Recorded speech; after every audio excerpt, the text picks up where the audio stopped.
Assalamu alaikum.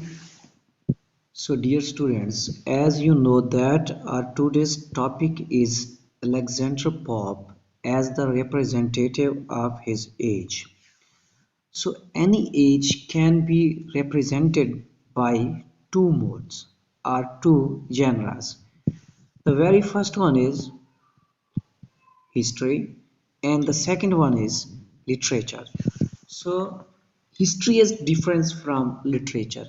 How it is different from literature, I will discuss it later. But first, I would like to tell you that there are three major poets in English literature that are called representatives of their specific age. Okay, so one of them, the very first one of them is Geoffrey Chaucer.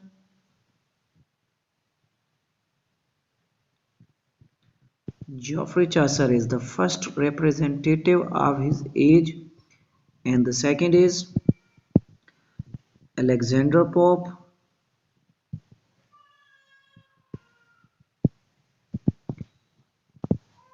and the third one is Lord Tennyson. Lord Tennyson. So these writers are called representatives of their respective ages.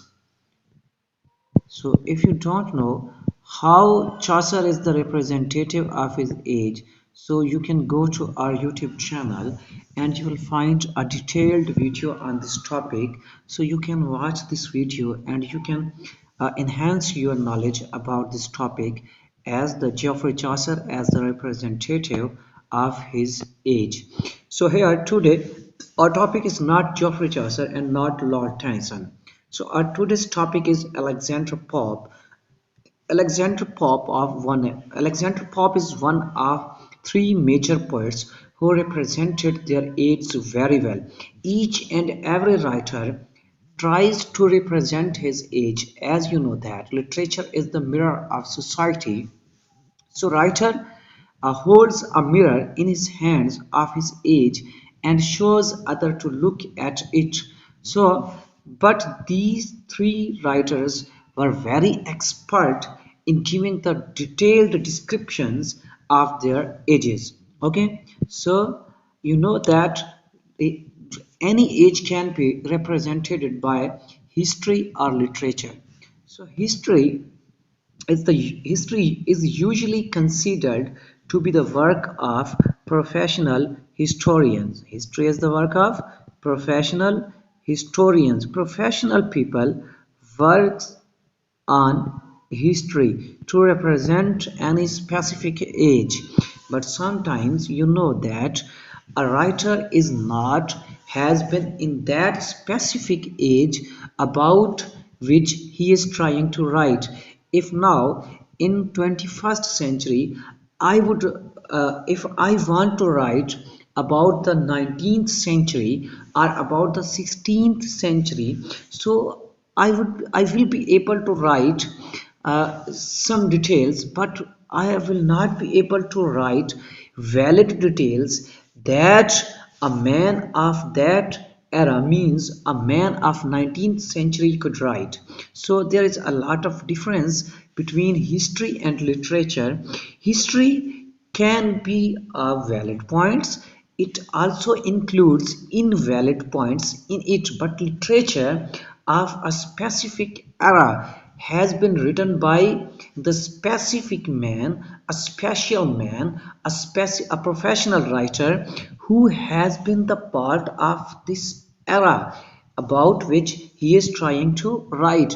He was a part, he was a child, he has lived in that age about which he is trying to write. So he will write more vividly and clearly than history. So in that way, literature gives us more perfect you can say information about his specific age. So the rape of the lock is a social satire. In this a mock epic. Even the word mock is also a part of satire. When you mock at someone, it means you are satirizing someone. So the social satire is the main topic of is the glimpses that are found in the rape of the paradise lost.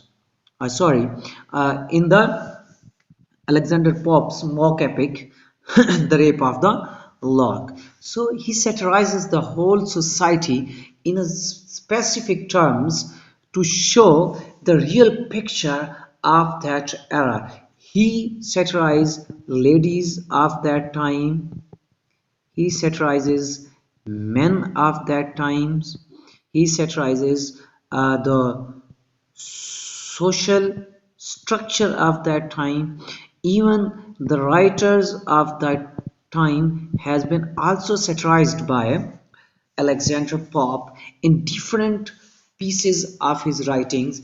If you remember the Danciad, so the Danciad are the essay on the man, both of them a kind of a satirizing kind of writing. Pope satirizes his rivals in these specific piece of writings. So the rape of the lock is also a social satire in which the whole society is being satirized, but especially the upper strata of the society is being satirized in a very beautiful way. Okay, so if we look at the description of women of that era, so Alexander Pope portrays very beautifully each and every detail, even a minor detail about the ladies of his time. He has criticized the fashions, the artificiality and vanity of the era of that ladies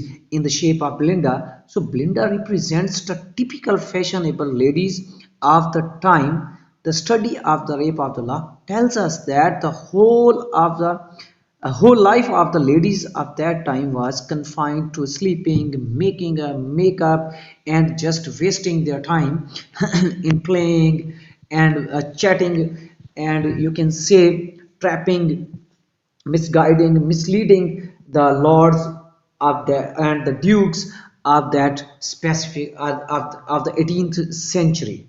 So they were very, you can say, fond of makeup. Even they have all the things from different parts of the world. So even they mix up their Bible, their religious book, with the boxes of makeup. So they don't ponder on, or they didn't care about the Bible more than, you can say, their makeup accessories. So here Alexander Pope criticizes this sense in that way: puffs, powders, patches, Bibles, billet dogs.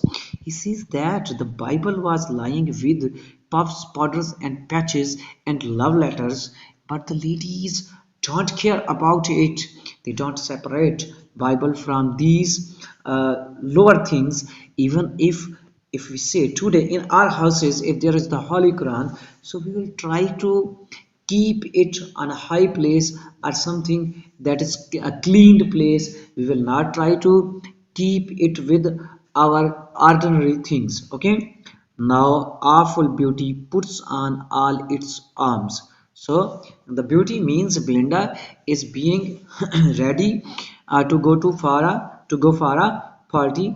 So makeup and the, you can say, the articles of makeup were very expensive. They used, the ladies of that time felt pride by using the expensive articles of makeup. They tried their best to get their pieces of makeup from all over the world. So it has been beautifully portrayed in The Rape of the Lock. So Alexander Pope says that this cascade India, glowing gems unlocks, and all Arabia breathes from yonder box. That the articles of the makeup of Belinda were brought from all over the world.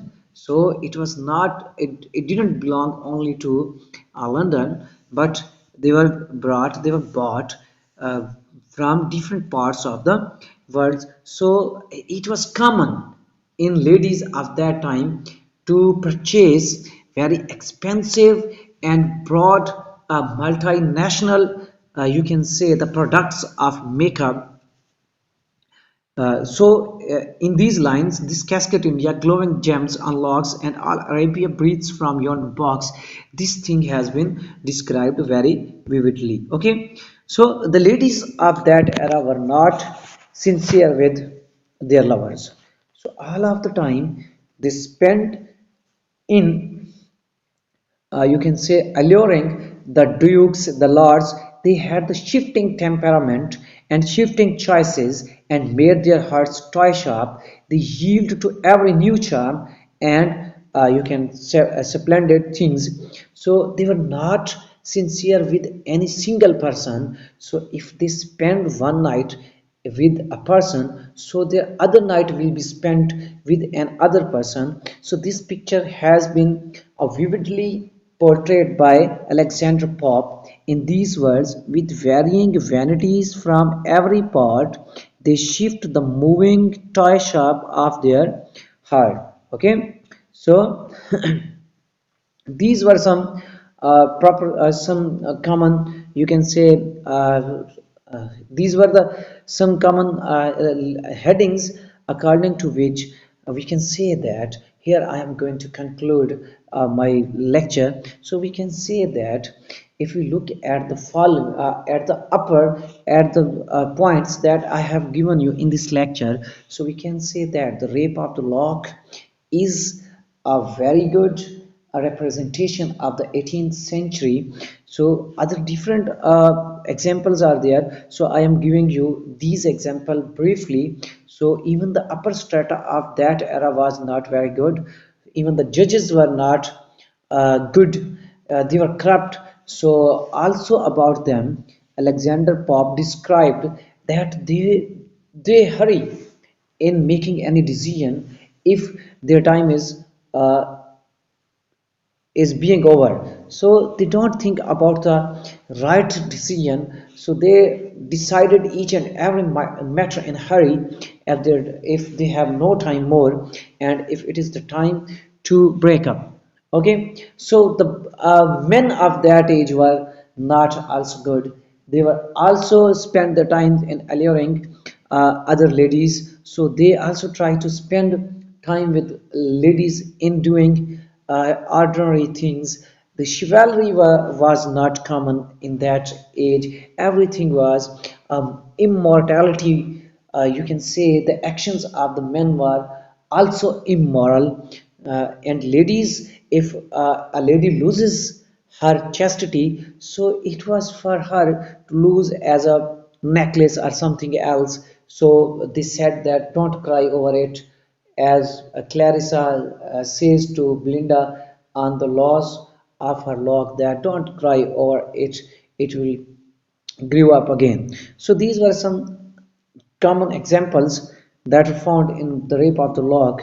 So in the light of these examples, we can say, not we, Leslie Stephen say that no writer reflects so clearly and completely the spirit of his own day as Pope does. So Pope was a representative of his age. I have given you some examples. Thank you.